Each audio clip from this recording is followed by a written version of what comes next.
Direktur Eksekutif Lembaga Survei Indonesia Political Opinion (IPO), Deddy Kurniasyah di Jakarta Jumat 15 Juni 2023 menyatakan ada instrumen yang menarik dan terus berkembang dari temuan survei IPO hingga Juni 2023 terakhir. Kalau rakyat memang masih begitu menyukai untuk memilih pasangan tokoh yang dimixing atau pasangan campuran antara tokoh sipil dan militer. Kondisi itu menurut Deddy Kurniasyah wajar, karena kepemimpinan tokoh militer itu memang dianggap cukup baik dan selalu mendapat tempat di kalangan rakyat. IPO juga mensurvei ada salah satu nama tokoh militer yang masuk bursa cawapres yang diperhitungkan, antara lain Andika Perkasa.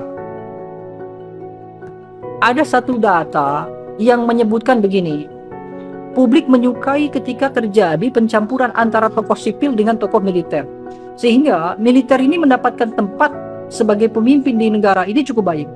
Makanya kemudian di banyak kontestasi nama-nama militer juga cukup banyak yang menonjol. Nah sekarang kenapa kemudian Andika Perkasa muncul? Satu sisi mungkin Andika Perkasa adalah yang paling fresh dibandingkan dengan nama-nama yang lain, semisal Gatot Nurmantio. Ditambah lagi adalah sentimen terhadap Andika Perkasa ini cukup baik. Satu sisi dia tidak memusuhi pemerintah, sisi yang lain dia juga tidak memusuhi yang kontra pemerintah. Dia bisa diterima oleh publik secara umum, termasuk juga dia dianggap sebagai loyalis dari pemerintah. Berbeda dengan kelompok yang lain, Muldoko misalnya. Muldoko dianggap sebagai kelompok yang sangat pro terhadap pemerintah, jadi belum tentu dia dianggap ramah terhadap publik. Begitu juga dengan Gatot Nurmantio. Gatot justru sebaliknya, dia dianggap sangat ramah, berpihak pada kepentingan publik, tapi dia tidak ramah terhadap kepentingan pemerintah.